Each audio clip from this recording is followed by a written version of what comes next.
आत्ता हे मनोज जरांगेंचं 10वं उपोषण आहे. याच्या आधी 9 उपोषणं केले. दोनदा मराठ्यांना मुंबईला नेलं, तिथं नाचवलं, गुलाल अंगावर घेतला. मनोज जरांगे यांना प्रश्न आहे, हा गुलाल कशाचा होता? मराठ्यांच्या पोरांना मनोज जरांगेंनी का नाचवलं? 2 सप्टेंबरला काय म्हणले, राजा हो जिंकलो रे आपण, हेच पाहिजे नव्हतं ना, हेच पाहिजे नव्हतं ना. जरांगे 2 सप्टेंबरातून नेमकं काय आणलं? काय सांगितलं होतं की हैदराबाद गॅजेट जसं लागू झालं तसं सातारा गॅजेट लागू करणार. बाबाराजे तिथे बसले होते आणि किती दिवसाची मुदत दिली ती जरांगे? तुम्ही 1 महिन्याची मुदत दिली होती. तुम्ही 8 महिने झाले गप्प बसले. का गप्प बसले? मध्ये एकदा तुम्ही म्हणले की आता मी 1 वर्षभर सुट्टी घेणार आहे. मनोज जरांगे, माझी आपल्या माध्यमातून सगळ्या लोकांना एक विनंती आहे, यांचं आज काहीतरी वेगळे. मनोज जरांगेंना हे आरक्षणाचं याचं त्याचं काही घेणं देणं नाही. आणि आता काय म्हणतात ते की रोखलेले जे प्रमाणपत्र चालू करा, अर्ज तर केले पाहिजे. माझा एक साधा प्रश्न आहे, मनोज जरांगेंच्या सोबत आणि त्यांच्या घरी जो त्यांच्या घरात राहतो पांडुरंग तारक, आंतरवालीचं सरपंच, त्यांचा दाखला मिळाला का? मनोज जरांगेंनी, आणि तुम्हाला पुढे जाऊन सांगतो की त्यांनी अर्जच केलेला नाही. अर्जच केला तर दाखले कसे मिळणार?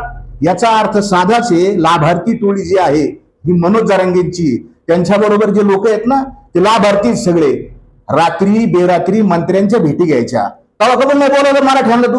हो जरांगे, तुम्ही अंधारात भेटी घेतात. कशासाठी अंधारात भेट घेतली? 2 तास चर्चा केली. काय चर्चा केली तुम्ही?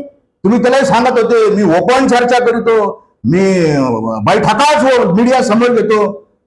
मंत्री उदय सामंत आता काही दिवसापूर्वी तुमच्या घरात आले, काय गुलगुल गप्पा मारल्या?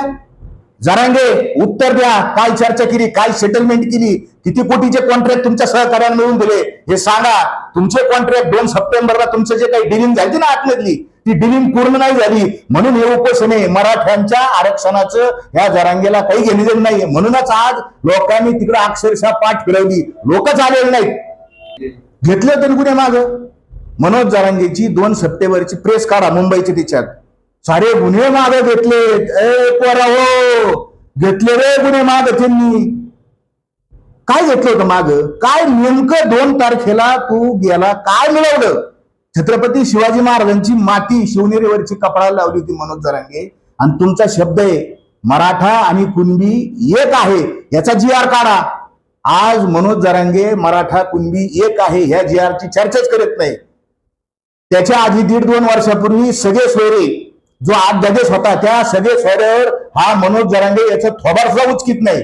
का उचकीत नाही? काय घातलं तुझ्या तोंडात सरकारने? हे समाजा का सगळे सोयरे मनोज जरांगे आता तुमच्या तोंडात का येत नाही? याचा अर्थ तुम्ही सरकार संघ दलाली केलेली, डिलिंग केलेली आहे. दुसऱ्याला नावं ठेवू नका.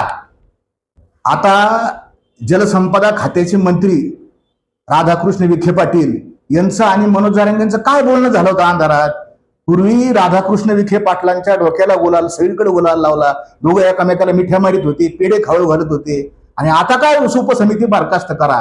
हे मनोज जरांगे लक्षात ठेवा की महाराष्ट्राचे मुख्यमंत्री यांना आईमाईवर शिवे देत होते. आणि तेच जरांगे आता फडणवीस यांना, फडणवीस साहेब, देवेंद्र फडणवीस साहेब, साहेब साहेब साहेब साहेब इतके हाजी हाजी का करतो जरांगे? तू काय तुझं गुतलंय काय नेमकं देवेंद्र फडणवीसांकडे? मराठ्यांनी आणि सगळ्यांनी लक्षात घ्यावं की या मनोज जरांगेचं सगळं पितळ आता उघडं पडलेलं आहे. लोक यायला तयार नाही. हाच मनोज जरांगे म्हणला होता की उपोषणामध्ये दम नाही. आता कसं काय उपोषण करतो तुम्हाला मी खात्रीने सांगतो, 5-6 दिवस हा उपोषणाला बसणार.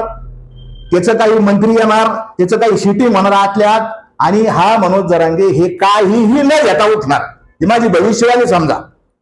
माझी आपल्या माध्यमातून सगळ्या त्या मनोज जरांगेंवर कडे जाणाऱ्या सगळ्या लोकांना विनंती अशी आहे की काय फायदा झाला आणि काय तोटा झाला हे पाहावं.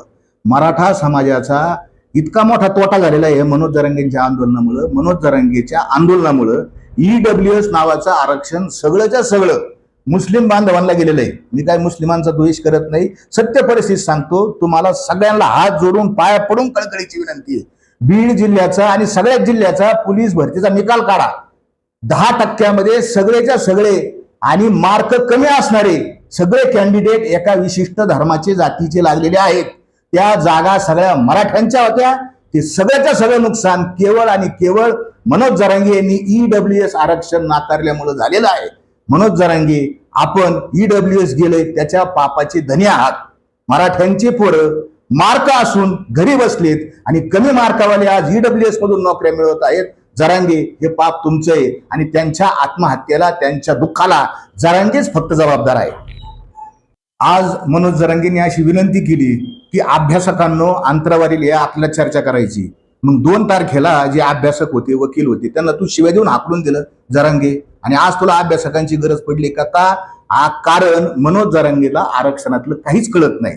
जर कळत असतं तर काल जो राज्य सरकारच्या मंत्रिमंडळाने निर्णय घेतला की आरक्षणाची सवलत घेतलेल्या उमेदवारांना किंवा विद्यार्थ्यांना ओपनचा लाभ घेता येणार नाही, हे जे काल निर्णय घेतला याच्यावर जरांगे एक शब्द बोललेला नाही, चकार शब्द बोललेला नाहीत. मग जरांगे तुमचा धनी कोण आहे बोलावता? तुमचा गॉडफादर कोण आहे? तो जेवढं सांगत तेवढंच तुम्ही बोलता का?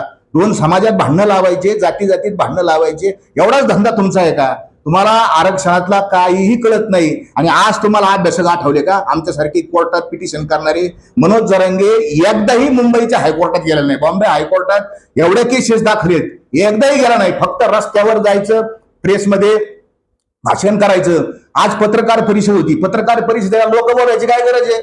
सन्मान्य पत्रकार बांधव बोलायचे, जे काय बोलायचं ते बोलायचं. लोक या 16 तारखेला या. अरे कशाला या? मागच्या 23 डिसेंबरच्या कार्यक्रमात, 23 डिसेंबर 2023च्या कार्यक्रमात 2 तरुण येता प्रवासात गेलेले आहेत. काही कारण नाही, नुसतं लोकांना गोळा करायचं आणि माझ्या मागे एवढी जनता आहे, माझ्या मागे एवढे लोक येतं आणि हे दाखवायचे आणि वरून मंत्रालयातून फायदे घ्यायचं. हाच काम जरांगे करतोय. अशाच बातम्यांचा आढावा घेण्यासाठी आजच आपल्या YouTube चॅनलला सबस्क्राईब करा. बातमी आवडल्यास लाईक करा आणि इतरांपर्यंत शेअर करा.